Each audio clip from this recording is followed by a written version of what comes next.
Hello, everyone. Good afternoon.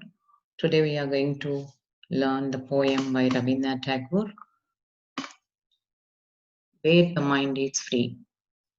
Where the Mind is Free is written during the time of the British rule and how Indians are suffering. So, how they have to be in the country, how to fight against all these things are here. It is part of Gitanjali also, the very popular book published by Rabindranath Tagore, collection of the poems. It is part of it. So let us know more about it. Okay. First, just let me read the poem, then we can go into the details. Where the mind is without fear, where the mind is without fear, and the head is held high. See the repetition of fear, fear, because we want to make the people more brave. Where the knowledge is free, that means we can learn something. Where the world hasn't been broken into fragments by narrow domestic cells, where words come out from the depth of truth, where tireless striving stretches its arm towards perfection, where the clear stream of reasons hasn't lost its way into the dreary desert sand of dead habit, where the mind is led forward by the into ever widening thought and action into the heaven of freedom. My father, let my country awake. So he's requesting, I think, everyone very humbly and putting the everything as a prayer in front of the God. So what is the structure is very simple. So it is written in actually in one sentence only. All the sentences are single sentence. The whole poem is only one sentence. There is no rhyme or regular rhythm. So in a pre-verse it is written very very simple, but it is used little metaphors and personifications. We'll see what are the where are the personifications and metaphors has come. Okay, next you see fear is referred to the fear inculcated in the minds of Indians under the British rule. So he's talking about so no need to fear, feel free. So here the British rule, when the British rule, Indians are little fearful. The poet speaks about the miserable life led by the people dominated by the British. So he is trying to bring in the poem one by one.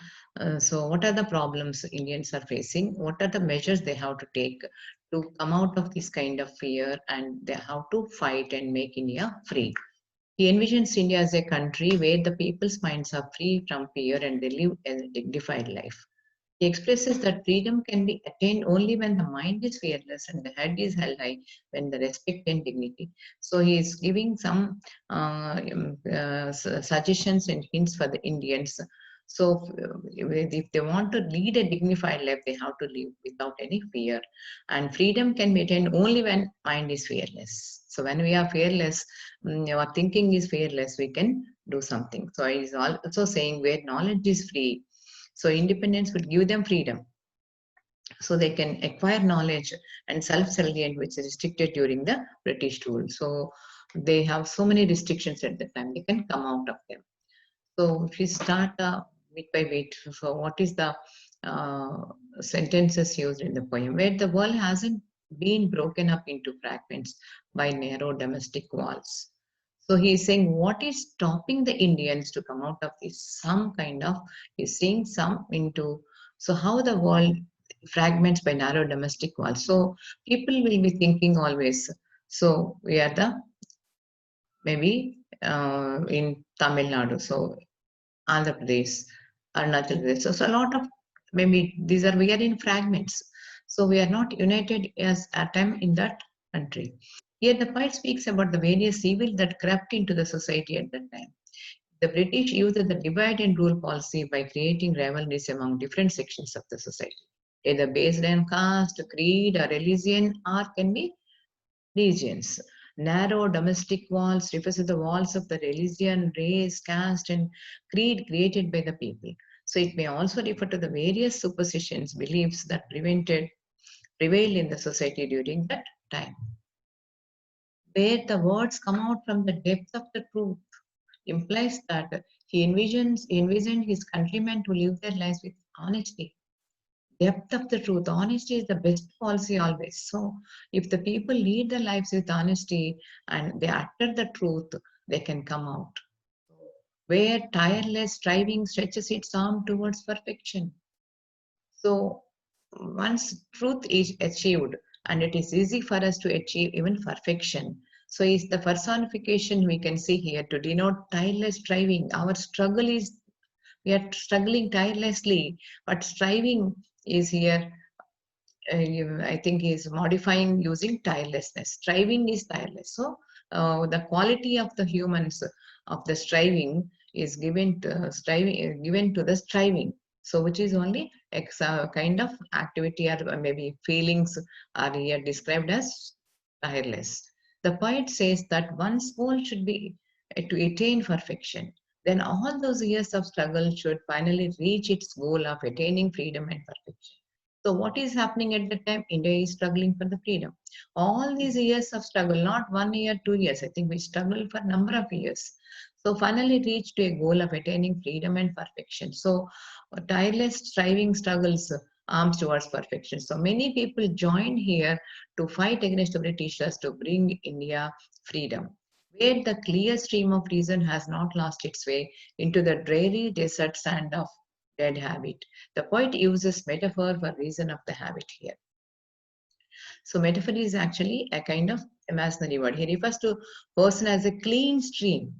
So he's not directly comparing, but indirectly he's saying, so people are reason as a very clear. So we can understand the reason for our freedom is very clear and it is pure. Our desire to have freedom is pure and not contaminated. Then he is speaking about thoughts of the people should be clear. So our vision is to attain freedom that is very pure and clear. Only we have to clear our thoughts, and maybe we have to be come out of speaking about the talk to people. They should be clear, noble, honest, and free from all the sorts of corruption and differences and all those. Dreary desert sand of dead habit. Also, he is saying dreary deserts, and so to the evils in the society at that time, lot of superstitions. So maybe some practices that sati and child marriages and maybe religious differences, and all those are maybe lack some reason. So unnecessarily we are fighting among us instead of fighting against the Britisher to get the freedom.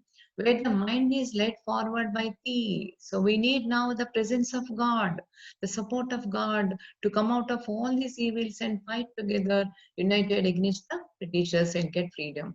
Into ever widening thought and action, into the heaven of freedom, my Father, let my country awake. So he is requesting God to bring awakeness or maybe enlightenment to the people of India who are struggling against the British. In the last three lines, the poet says, Almighty for his guidance and support to attain independence.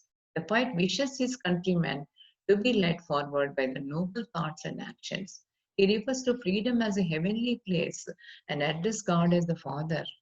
Now, God is as a father should lead us, and we have to say in a free India, which should be a heavenly place. So he's asking the God to awaken his people. So he's requesting the God, please awake my maybe people who live in India, help them to reach the glorious place of a free country. So instead of maybe under someone's rule. So this is the summary and substance of the small poem by Rabindranath Tagore. Thank you.